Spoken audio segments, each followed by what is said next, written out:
anak kita eh. Ako ba, bago ko nasabi sa nanay mo, tagal eh. Kaya nadaan ko sa mag-usapan, muna ko natapang sa alak.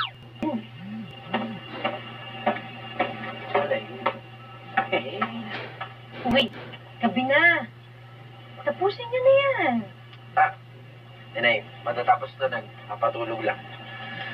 So, pa. Bakit ka ba hindi makatulog, ha? May inisip ka ba? In love ka ba? Ako?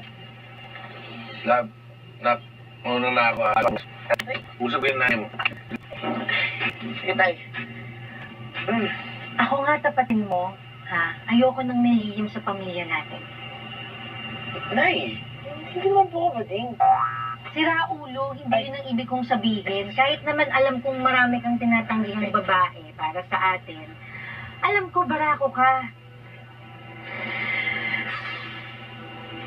Ikaw ba may gusto sa alaga kong kay Christina?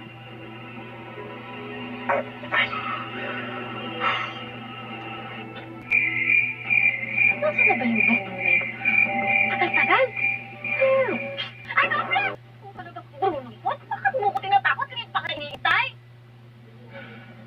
Kailangan mong hanapin si attorney nito at hindi dapat malaman ng magkapatid, ha?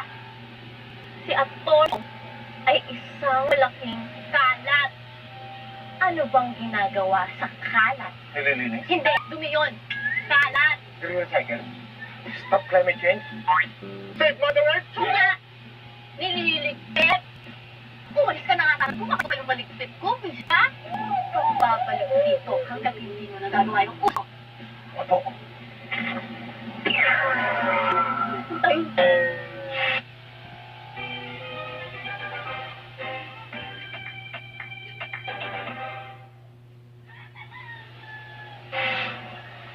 Dahan-dahan lang po. That's it. How's your memory po ba? Okay na po ba kayo? Hindi ko pa rin kayo maalala. Hindi ko pa rin alam kung bakit ako nandito. Kung ano ang pangalan ko. Joke lang! Ano to? Amnesia? Teleserye?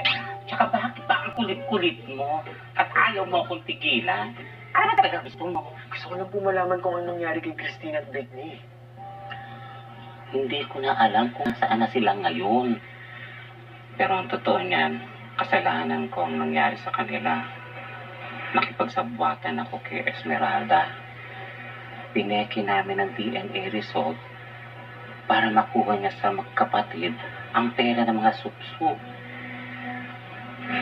Kung alam ko lang noon na lulukohin ako ni Esmeralda at di siya sumunod sa usapan namin, di ko na ito itinuloy. Kaya kailangan na natin mahanap yung magkapatid para masabi na natin sa kanila ang totoo. I was hoping po kayo makakatulong po sa amin. Buti pa, magmanman ka muna sa mansyon. Baka may makuha ka pa doon impormasyon.